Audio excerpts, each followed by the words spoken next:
మా latest videos కోసం మా ఈ తెలుగు న్యూస్ ఛానల్ సబ్స్క్రైబ్ చేసి గంట సింబల్ యాక్టివేట్ చేసుకోండి. 2025 మార్చి 29వ తేదీన పాల్గొన అమావాస్య రాబోతుంది. ఈ పాల్గొన అమావాస్యకే కొత్త అమావాస్య అని పేరు. ఈ సంవత్సరం ఈ అమావాస్య రోజే సూర్యగ్రహణం కూడా ఏర్పడబోతుంది. ఇది చాలా పవర్ఫుల్, పైగా ఉగాది ముందు వస్తుంది కాబట్టి రోజు మందార ఆకుతో ఇలా చేస్తే చాలు కారు, భూములు, బంగారం కొంటూనే ఉంటారు అని శాస్త్రాలు చెప్తూ ఉన్నాయి. మందార చెట్టు ఇంటి దగ్గర ఉన్నవారు ఈ పరిహారం చేసుకుంటే అద్భుతమైన ఫలితాలు వస్తాయి. మందార చెట్టు గురించి అందరికీ తెలుసు. అందరి ఇళ్ళ దగ్గర మందార చెట్లు ఉంటాయి. కనీసం వీధికి ఒక్క మందార చెట్టు అయినా సరే కనిపిస్తుంది. మనం రకరకాల పూల చెట్లను ఇంట్లో పెంచుకుంటూ ఉంటాం. మనకు ఇంట్లో పెంచుకోవడానికి వీలుగా ఉండే పూల చెట్లల్లో మందార చెట్టు కూడా ఒకటి.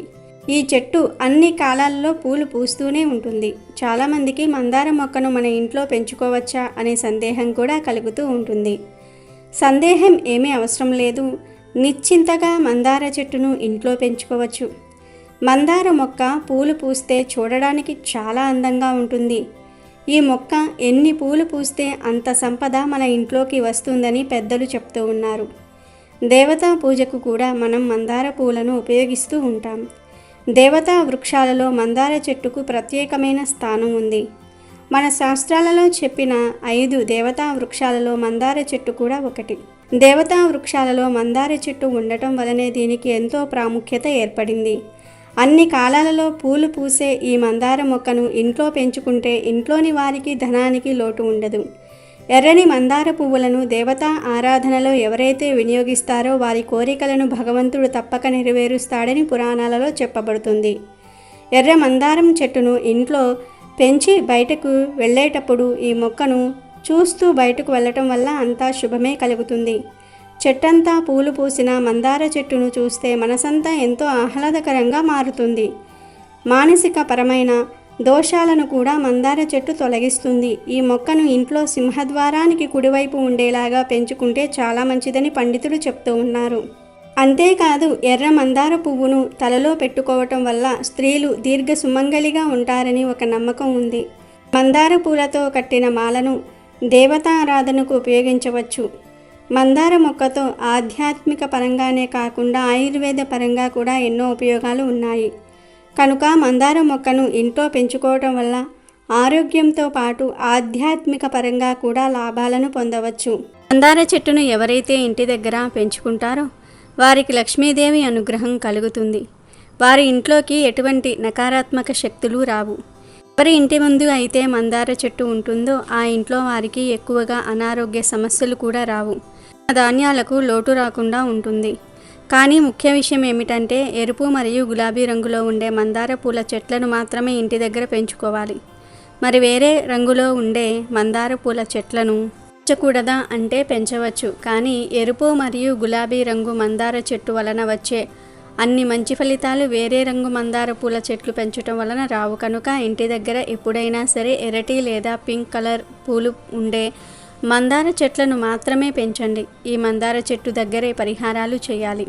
అయితే ఇన్ని విశిష్టతలు ఉన్న మందార చెట్టు ఇంటి దగ్గర ఉన్నవారు లేదా మందార ఆకుతో ఇలా చేస్తే చాలు కారు, భూములు, బంగారం కొనే యోగాలు వస్తాయని శాస్త్రాలు చెప్తూ ఉన్నాయి. మరియు అమావాస్య రోజు మందార చెట్టు కనిపిస్తే ఏం చేయాలి అనే విషయాన్ని ఇప్పుడు మనం ఈ వీడియోలో వివరంగా తెలుసుకుందాం. ఫ్రెండ్స్, ఫస్ట్ అయితే కామెంట్ బాక్స్లో శ్రీమాత్రే నమః అని కామెంట్ చేయండి. అలాగే మన ఛానల్ని సబ్స్క్రైబ్ చేసుకోండి. ఈ వీడియో నచ్చితే ఒక లైక్ కొట్టడం మర్చిపోవద్దు. అమావాస్య చాలా శక్తివంతమైనది కనుక ఈరోజు కొన్ని పనులు చేయకూడదు. కాదని చేస్తే దరిద్రం పడుతుంది. ఈరోజు అంటే అమావాస్య రోజు పొరపాటున కూడా సూర్యోదయం తర్వాత నిద్ర లేవకూడదు. అంటే సూర్యోదయానికి పూర్వమే నిద్ర లేవాలి. ఇలా ఈరోజు చెయ్యకపోతే అది దరిద్రానికి సంకేతం. ఇలా నిద్రలేచి తలస్నానం తప్పకుండా చేయాలి. కొత్త అమావాస్య రోజు తలస్నానం చేయకపోతే దరిద్రం. ఇలా తలస్నానం చేస్తే సమయంలో షాంపూలు ఏమీ వాడకుండా కేవలం తల మీద నీటిని మాత్రమే పోసుకోవాలి. కుంకుడిగాయలు కూడా వాడకూడదు. ఇక ఈరోజు షేవింగ్, గడ్డం గీసుకోవడం వంటి పనులు చేయకూడదు. గోర్లు కత్తిరించుకోవడం అస్సలు చేయకూడదు. ఇలాంటి పనులు ఎంతో శక్తివంతమైన అమావాస్య రోజు చేస్తే దరిద్రానికి సంకేతమవుతుంది. ఇలాంటి పనుల వల్ల భవిష్యత్తులో ఆర్థిక సమస్యలు ఎదురవుతాయి. పూర్వం అమావాస్య రోజు మధ్యాహ్నం మాత్రమే భోజనం చేసి రాత్రి అల్పాహారం తీసుకునేవారు. ఎందుకంటే అమావాస్య రోజు రాత్రి ఆహారం భుజించడం అనారోగ్యానికి దారితీస్తుంది. ఇక ఈరోజు ముఖ్యంగా ఉదయం 5 నుండి 6 గంటల మధ్యలో, సాయంత్రం 5 గంటల నుండి 6 గంటల మధ్య తలకు నూనె పెట్టకూడదు. అమావాస్య రోజు ఇలా చేస్తే దరిద్రానికి సంకేతమవుతుంది. అదేవిధంగా ఈరోజు అంటే అమావాస్య రోజు పొరపాటును కూడా మధ్యాహ్నం నిద్రించకూడదు. ఇది దరిద్ర దేవతను ఆహ్వానించినట్లు అని శాస్త్రాలు చెప్తూ ఉన్నాయి. ఈరోజు వాహనాలకు నిమ్మకాయల మాల కట్టుకోండి. ఇలా ఈరోజు చేయటం వలన అపమృత్యు దోషాలు కూడా తొలగిపోతాయి. అదేవిధంగా కొత్త అమావాస్య రోజు ఇంట్లో ఆడవారు పొరపాటున కూడా ముల్లంగి కూరను వండకూడదు. ఎవ్వరూ కూడా ఈరోజు ముల్లంగి కూరను తినకూడదు. ముల్లంగిని ఏ రూపంలోనూ ఆహారంగా స్వీకరించకూడదు. అలాగే ఈరోజు ఇంట్లోని ఆడవారు కన్నీళ్లు పెట్టకూడదు. అంటే కన్నీళ్లు పెట్టించే పనులు మగవారు చేయకూడదు. ఇది సీజన్ మారే సమయం కనుక ఇంట్లో ఆడవారు మగవారు అందరూ కూడా శుచిగా ఉండాలి. మురికి బట్టలు, ఉతకని బట్టలు వేసుకోకూడదు. ఈరోజు స్నానం చేయకుండా మురికిగా ఉంటే దరిద్ర దేవత మిమ్మల్ని ఆవహిస్తుంది. ఈ అమావాస్య రోజు తప్పనిసరిగా ఇంటిని కూడా పరిశుభ్రంగా ఉంచుకోవాలి. ఇంటిని నీట్గా క్లీన్గా చేసుకుంటే చాలా మంచిది. కాబట్టి పాల్గొన అమావాస్య రోజు ప్రతి ఒక్కరూ కూడా ఈ నియమాలు పాటించండి. ఉగాది ముందు వస్తున్న ఈ అమావాస్య రోజు ఇప్పుడు మనం చెప్పుకున్న ఈ పరిహారాలను తప్పకుండా పాటిస్తే సకల శుభాలు కలుగుతాయని మన వేద పండితులు చెప్తూ ఉన్నారు. చాలామంది మహిళలకు బంగారం మీద ఇష్టం ఉంటుంది. బంగారంలో కలిపురుషుడు ఉంటాడని చాలామంది చెప్తూ ఉంటారు. దానిలో నిజం లేకపోలేదు. కానీ అధర్మం చేసి సంపాదించిన ధనంతో కొన్న బంగారంలోనే కలిపురుషుడు ఉంటాడు. నిజాయితీగా కష్టపడి పనిచేసి సంపాదించిన ధనంతో కొన్న బంగారంలో కలిపురుషుడు ఉండడు. ఈ విషయం చాలామందికి తెలియదు. కాబట్టి ఆడవాళ్ళు బంగారం కొనుక్కోవచ్చు. దానిలో ఎటువంటి తప్పు లేదు. మామూలుగా ఆడవాళ్ళందరూ కూడా బంగారం కొనుక్కోవాలని ఆశపడుతూ ఉంటారు. ఈ రోజుల్లో ఎవరి దగ్గర ఎక్కువ బంగారం ఉంటే వారిని అంత ధనవంతులుగా పరిగణిస్తూ ఉన్నారు. అలాంటి వారినే గౌరవిస్తూ ఉన్నారు. కనుక ఆడవారు తమ దగ్గర ఎక్కువ బంగారం ఉంటే బాగుంటుంది అని భావిస్తూ ఉన్నారు. కానీ అందరూ బంగారం కొనుక్కోలేరు. అంటే కొంతమంది ఆడవారి దగ్గర బంగారం కొనుక్కోవడానికి ధనం ఉండదు. మరి కొంతమంది దగ్గర డబ్బు ఉన్నా ఏదో ఒక ఆటంకం వచ్చి బంగారం కొనలేకపోతూ ఉంటారు. ఇలా బంగారం కొనలేక బాధపడే వారందరూ కూడా అమావాస్య కలిసి వచ్చిన రోజున మందార చెట్టు దగ్గర ఒక చిన్న పరిహారం చేస్తే చాలు, నగలు బంగారము కొనుక్కునే యోగం కలుగుతుందని శాస్త్ర పండితులు చెప్తూ ఉన్నారు. ఈ పరిహారాన్ని ఆడవారే కాదు, బంగారం కొనాలనే కోరిక ఉన్న మగవారు కూడా చేసుకోవచ్చు. ఏమీ లేదు, ఈరోజు మీకు ఏ సమయంలో అయినా సరే ఎర్ర మందార చెట్టు కనిపిస్తే ఆ చెట్టు దగ్గరకు వెళ్ళండి. సాధారణంగా మన ఇంటి దగ్గరలో లేదా పక్కింటి దగ్గరలో మందార చెట్టు కనిపిస్తూనే ఉంటుంది. అలా కనిపిస్తే వెంటనే ఆ చెట్టు దగ్గరకు వెళ్ళి మందార చెట్టుకు ఒక నమస్కారం చేసుకుని ఆ చెట్టు నుండి ఒక మందార ఆకును కొయ్యండి. అంటే ఒక పెద్ద సైజులో ఉండే మందార ఆకును కొయ్యండి. తర్వాత ఆ మందార ఆకును తీసుకొని మీ పూజ గదిలోనికి వచ్చేయండి. ఈ మందార ఆకును పూజ గదిలో మీ ఇష్టదైవం ఫోటో ముందు పెట్టండి. తర్వాత ఈ ఆకు మీద చిటికెడు పసుపును వేయండి. అలాగే కొన్ని నానబెట్టిన శనగలు కూడా వేయండి. ముందు రోజే కొన్ని శనగలను పసుపు వేసి నానబెట్టుకోండి. ఆ శనగలను కొన్ని తీసుకొని ఈ మందార ఆకులో వేయండి. అంటే ఆ ఆకు మీద ఎన్ని శనగలు పడతాయో అన్ని శనగలు వేస్తే సరిపోతుంది. ఇలా చిటికెడు పసుపు కొన్ని శనగలను మందార ఆకు మీద వేసి ఆ తర్వాత మీ ఇష్టదైవానికి మీ కోరికను చెప్పుకోండి. దేవుడా, నాకు బంగారం కొనుక్కోవాలని ఉంది, కానీ దానికి సరిపడా ధనం లేదు. ధనం ఉన్న ఆటంకాలు వస్తూ ఉన్నాయి, లేదా ఈ కారణం వలన నేను బంగారం కొనుక్కోలేకపోతూ ఉన్నాను అని మీ కోరికను మనస్ఫూర్తిగా దేవుడికి చెప్పుకోండి. ఒక మనిషికి మీ కష్టాన్ని ఏ విధంగా వివరిస్తారో ఆ విధంగా మీ కోరికను దేవుడితో క్లియర్గా చెప్పుకోండి. బంగారం ఒక్కటే కాదు, మీకు ఏది కొనుక్కోవాలనే కోరిక ఉంటే ఆ సంకల్పం చెప్పుకొని ఈ పరిహారం చేసుకోండి. అంటే కారు కొనాలనే కోరిక ఉన్నవారు ఈ పరిహారం చేయటం వలన నాకు కారు కొనే యోగాలు రావాలని, భూములు కొనాలనుకునేవారు నాకు భూములు కొనే యోగాలు రావాలని, ఇలా మీకు ఏం కొనాలనే ఆశ ఉంటే ఆ కోరిక చెప్పుకొని ఈ పరిహారం చేసుకుంటే అద్భుతమైన ఫలితాలు వస్తాయి. మీరు కోరింది కొనుక్కునే యోగాలు వస్తాయి. ఆ విధంగా మీ కోరికను దేవుడితో క్లియర్గా చెప్పుకోండి. తరువాత ఇక పూజ గది నుండి బయటకు వచ్చి ఇక మీ పనులు మీరు చూసుకోండి. దేవుడు ముందు మందార ఆకులో పెట్టిన శనగలను మాత్రం అలా ఒక 24 గంటలు వదిలివేయండి. 24 గంటల తర్వాత ఆ శనగలను తీసేసి ఆవుకు పెట్టేయండి. ఆవులు లేకపోతే కాకులకు కానీ పక్షులకు కానీ కోకిలకు కానీ పెట్టేయండి. మందార ఆకును మాత్రం మీరు ఏ చెట్టు నుండి అయితే ఆకును కోసారో ఆ చెట్టు మొదట్లో పడవేయండి. సాధారణంగా స్త్రీలందరికీ బంగారం అంటే ఎక్కువ ఇష్టం ఉంటుంది. కొంతమంది బాగా పేదరికంలో ఉంటారు. ఎంత పేదరికం అంటే వారి దగ్గర ఒక చిన్న ముక్కు పొడుకంత బంగారం కూడా ఉండదు.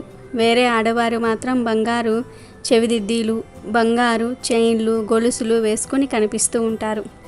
కొత్తగా చేయించుకున్నాను అని చెప్తూ ఉంటారు. అలా వేరే ఆడవాళ్ళు బంగారం కొన్నామని చెప్పినప్పుడు సాధారణంగా ఎవరికైనా సరే మనం కూడా అలా బంగారం కొనుక్కోగలిగితే ఎంత బాగుండోదే కదా అని అనిపిస్తూ ఉంటుంది. నా దగ్గర బంగారం లేదే అని మనసులో బాధపడుతూ ఉంటారు.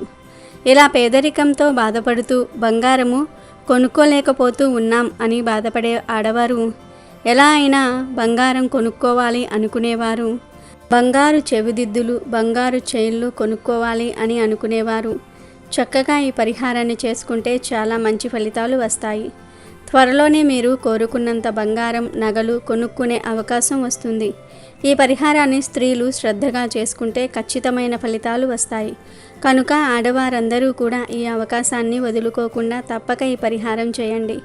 ఈ ఒక్క అమావాస్య రోజునే కాదు, మీకు వీలు కుదిరినన్ని సార్లు, అంటే 3 అమావాస్యలు లేదా 5 సార్లు కానీ లేదా 7 సార్లు కానీ ఈ పరిహారాన్ని చేయండి.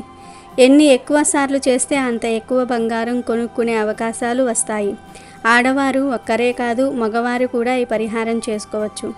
కనుక మీరు కూడా ఈ అమావాస్య రోజున మందార ఆకుతో ఈ చిన్న పరిహారాన్ని చేసి మీరు కోరింది కొనుక్కొని సంతోషంగా జీవించండి.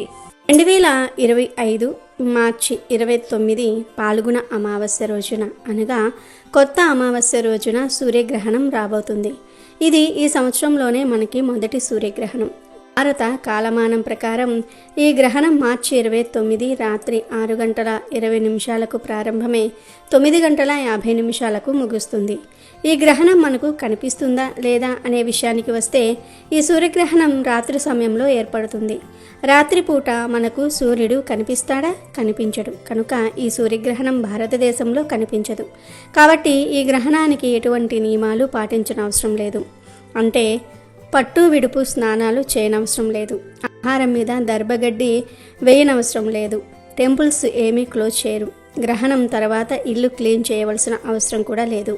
కానీ గర్భిణీ స్త్రీలు మాత్రం గ్రహణ నియమాలు పాటించాలి. గ్రహణ సమయంలో అస్సలు బయటకు రాకూడదు. పాల్గొన బహుళ అమావాస్యను కొత్త అమావాస్యగా భావిస్తూ ఉంటారు. ఇది చాంద్రమాన సంవత్సరంలో వచ్చే చివరి అమావాస్య. దీని తరువాత నూతన తెలుగు సంవత్సరాది ఆరంభమవుతుంది. ఈ రోజున ఒక్కపూట ఉపవాసం చేస్తూ పరమశివుడిని ఆరాధించాలని శాస్త్రం చెప్తోంది. సాధారణంగా ప్రతి నెలలోనూ అమావాస్య రోజున పితృదేవతలకు పిండ ప్రదానం చేయటం, తర్పణాలు వదలటం వంటివి చేస్తూ ఉంటారు. అలాంటిది విశిష్టమైనటువంటి ఈ అమావాస్య రోజున ఈ విధమైన కార్యక్రమాలు చేయటం వలన పితృదేవతలకు ఎంతో సంతృప్తిని కలిగించినట్టు అవుతుంది అని శాస్త్రం స్పష్టం చేస్తోంది. ఇక ఈ కార్యక్రమాలు పుణ్యతీర్థాలతో నిర్వహించటం వలన, అంటే మనం చేసే ఈ పితృకర్మలను పుణ్యతీర్థాలలో నిర్వహించటం వలన ఉత్తమ గతులు లభిస్తాయని చెప్పబడుతుంది. పితృదోషం అంటే ఒక శాపం. గత జన్మలో ఎవరైనా వృద్ధులకు కానీ తల్లిదండ్రులకు కానీ కష్టం కలిగించి ఉంటే, లేదా వ్యక్తికి తీవ్రమైన అనారోగ్య సమస్యలు, కష్టాలు కలుగుతూ ఉంటే దానికి కారణం ఆ వ్యక్తి యొక్క తల్లిదండ్రులు లేదా పూర్వీకుల చేత చేయబడిన దోషాలు కారణమవుతూ ఉంటాయి. పూర్వీకులు చేసిన కొన్ని దోషాల వలన వారి తర్వాతి తరం వారు కష్టాల పాలవటం, పితృదోషాలకు గురి కావటం జరుగుతుంది. జాతక చక్రంలో ఇటువంటి దోషాలను గుర్తించవచ్చు.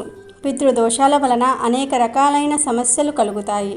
ఉదాహరణకు, ముఖ్యమైన పనులు పూర్తి కాకముందే ఆటంకాలు, వైఫల్యాలు ఎదుర్కోవటం, గౌరవ ప్రతిష్టలకు భంగం కలగటం, కుటుంబంలో స్త్రీకి చిన్న వయసులో వైధవ్యం ప్రాప్తించటం, కుటుంబంలోని వ్యక్తికి మానసిక స్థితి సమతుల్యత లేకుండా ఉండటం, ముఖ్యంగా సంతాన భాగ్యం లేకపోవటం, పుట్టిన సంతానం జీవించకపోవటం, సంతానం వలన తీవ్ర సమస్యలు వంటివి ప్రతి మనిషి తన జీవితంలో పితృ రుణం తీర్చుకోవాలి. దీని వలన పితృలు తృప్తి చెందుతారు, వారికి ముక్తి లభిస్తుంది. తమ సంతానం పితృ రుణం తీర్చకపోతే వారికి ముక్తి లభించదు. నిజానికి ప్రతి మాసంలోనూ అమావాస్య పితృల పుణ్యతిథిగా భావించబడిన ఈ అమావాస్యకు విశేష ప్రాముఖ్యత ఉంటుంది. ఆదరపూర్వకంగా శ్రాద్ధ కర్మతో సంతోషపడితే వారు తమ సంతత వారి ఆయువు, విద్య, ధనం, సంతానం సమస్తం కలిగి ఉండేటట్లు ఆశీర్వదిస్తారు. శ్రాద్ధ కర్మంలో నువ్వులు, గూడ మిశ్రమిత అన్నం సమర్పించిన దానం అక్షయం అవుతుంది. అన్ని దానాలలోనూ అన్నదానం ప్రధానమైనది. అన్నదానం ఎప్పుడు చేసినా మంచి ఫలితాన్నే ఇస్తుంది. కానీ ఈ అమావాస్య రోజు చేసే అన్నదానం వలన అనంతకోటి యజ్ఞ ఫలితం ప్రాప్తిస్తుంది. ఈ రోజున కొత్త సంవత్సరానికి వ్యవసాయ పనులు ప్రారంభిస్తారు. కాబట్టే ఈ రోజును కొత్త అమావాస్య అంటారు. పూర్వం ఈ రోజు గ్రామంలోని ప్రజలు గ్రామ దేవతలను విశేషంగా పూజించుకునేవారు. ఎందుకంటే మసూచి అమ్మవారు లాంటివి ఊరికి చేరకుండా ఉండాలని, పాడి పంటలు సుభిక్షంగా ఉండాలని కొత్త అమావాస్య రోజు గ్రామ దేవతలను కొలుస్తూ ఉంటారు. ఈ రోజు స్త్రీలు గ్రామ దేవతలకు పసుపు, కుంకుమ, గాజులు, చీరలు మొదలైనవి భక్తి శ్రద్ధలతో చెల్లించుకుంటూ ఉంటారు.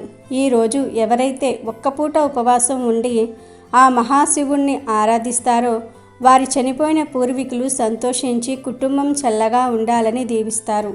ఇలా చేస్తే అనుకున్న కార్యాలు దిగ్విజయంగా పూర్తవుతాయి. సంతానం కలక్క ఇబ్బంది పడేవారికి సంతాన భాగ్యం కలుగుతుంది. ఇంట్లో సంతానానికి ఏమైనా సమస్యలు ఉంటే అవన్నీ తొలగి సకల శుభాలు కలుగుతాయి.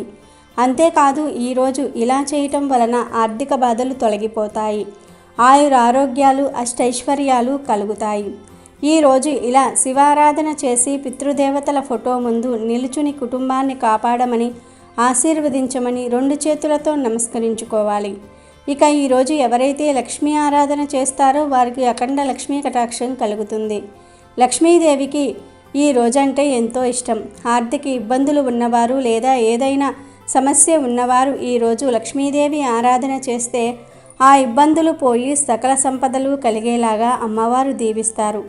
ఈరోజు లక్ష్మీదేవి ఆరాధన చేస్తే ఒకవేళ మీ ఇంట్లో దరిద్రదేవత ఉన్నా పారిపోతుంది. మీ ఇంటికి నరదృష్టి, నరఘోష, నరపీడ అధికంగా ఉంటే ఈ అమావాస్య రోజు గార కొమ్మను తీసుకొని వచ్చి మీ ఇంటి గేటు దగ్గర పెట్టండి లేదా మెయిన్ డోర్ పక్కన పెట్టండి. ఇలా ఈరోజు చేస్తే మీ ఇంటికి ఉన్న నరదృష్టి, నరపీడ పోతాయి. ఇంట్లో సమస్యలు పోయి సంతోషంగా ఉంటారు. అదేవిధంగా ఈరోజు ఒక నిమ్మకాయను 2 భాగాలుగా చేసి ఆ 2 భాగాలకు పసుపు, కుంకుమ అద్ది గుమ్మం పక్కన పెట్టండి. ఇలా చేయటం వల్ల నరదృష్టి, నరపీడ పోతాయి. ఇంట్లోకి పాజిటివ్ ఎనర్జీ అనేది వస్తుంది. కొత్త అమావాస్య ఎంతో శక్తివంతమైనది. అయితే ఈ అమావాస్య రోజు ఇంటి గుమ్మానికి ఇది కడితే చాలా మంచి జరుగుతుందని పెద్దలు అంటూ ఉన్నారు. గుమ్మానికి ఇది కడితే ఇంట్లో ఉన్న నెగిటివ్ ఎనర్జీ, నకారాత్మక శక్తులు అన్నీ కూడా తొలగిపోతాయి. అంతేకాదు నరఘోష, నరదృష్టి, ఎదుటివారి ఏడుపులు, బంధువుల ఏడుపులు, పొరుగింటి వారి ఏడుపులు అన్నీ కూడా పటాపంచులైపోతాయి. సమస్యలన్నీ పోయి లక్ష్మీ అనుగ్రహం కలగాలని కోరుకునేవారు కొత్త అమావాస్య రోజు ఖచ్చితంగా గ్రామ దేవతలను పూజించుకోవాలి. ఈ పాల్గొన అమావాస్య రోజు రాత్రి 8 నుండి 12 గంటల మధ్యలో గుమ్మానికి ఒక ప్రత్యేకమైన మూటను కట్టడం వలన ఇంటికి ఉన్న అన్ని రకాల దోషాలు పోతాయి అని పెద్దలు అంటూ ఉన్నారు. మరి ఆ మూట ఏమిటి, ఎలా కట్టుకోవాలి అనే విషయం తెలుసుకుందాం. ముందుగా ఒక నల్లటి వస్త్రం తీసుకోండి. దానిలో 6 నల్ల జీడి గింజలు వేయండి. నల్ల జీడి గింజలకు సాధారణంగా చాలా శక్తి ఉంటుంది. తాంత్రిక పూజలకు వీటిని విరివిరిగా వాడుతూ ఉంటారు. అంతేకాదు ఈ నల్ల జీడి గింజలు చాలా అరుదుగా లభిస్తాయి. నెగిటివ్ ఎనర్జీని సులువుగా పోగొట్టేస్తూ ఉంటాయి. కనుక ముందు ఒక నల్లటి వస్త్రంలో 6 నల్ల జీడి గింజలు వేయండి. వీటితో పాటు 6 నల్ల గవ్వలు కూడా వేయండి. నల్ల గవ్వలు కూడా చాలా శక్తివంతమైనవి. వీటిని ఎవరికి పడితే వారికి అమ్మరు కూడా. వీటిని ఎలాగోలా సంపాదించి ఈ నల్ల గవ్వలు కూడా 6 వేసి గుప్పెడు రాళ్ళ ఉప్పును వేయండి. ఈ మూడింటిని అంటే 6 నల్ల జీడి గింజలను 6 నల్ల గవ్వలను, గుప్పెడు ఉప్పును నల్లటి వస్త్రంలో వేసిన తర్వాత మా ఇంటికి ఉన్న దృష్టి దోషాలు, పీడలు అన్నీ కూడా పోవాలి, అందరి ఏడుపులు పోవాలి, మా ఇంటి మీద ఎవరి కళ్ళు పడకూడదు అని మీ సంకల్పాన్ని చెప్పుకొని నమస్కారం చేసుకుని మూట కట్టేయండి. ఈ మూటను మీ ఇంటి మెయిన్ డోర్ ఉంటుంది కదా, ఆ మెయిన్ డోర్ పైన కట్టండి. ఇదంతా కూడా రాత్రి 8 నుండి 12 గంటల మధ్యలో ఎవ్వరికీ కనపడకుండా చేసుకోవాలి. ఇలా చేస్తే మీకు చక్కగా కలిసి వస్తుంది. ఒక్క రోజులోనే మార్పు అనేది మీకు కనిపిస్తుంది. ఈ పరిహారం చేయటం వలన మీ ఇంటిపై ఉన్న దృష్టి దోషాలన్నీ కూడా పోతాయి. ఈ పరిహారం చేసిన ఒక్క రోజులోనే సమస్యలు నెమ్మదిగా తగ్గుతాయి. మీరు వద్దన్నా సరే మీ జీవితం అద్భుతంగా మారుతుంది. ఇది చాలా శక్తివంతమైన పరిష్కారం, అద్భుతంగా పనిచేస్తుంది.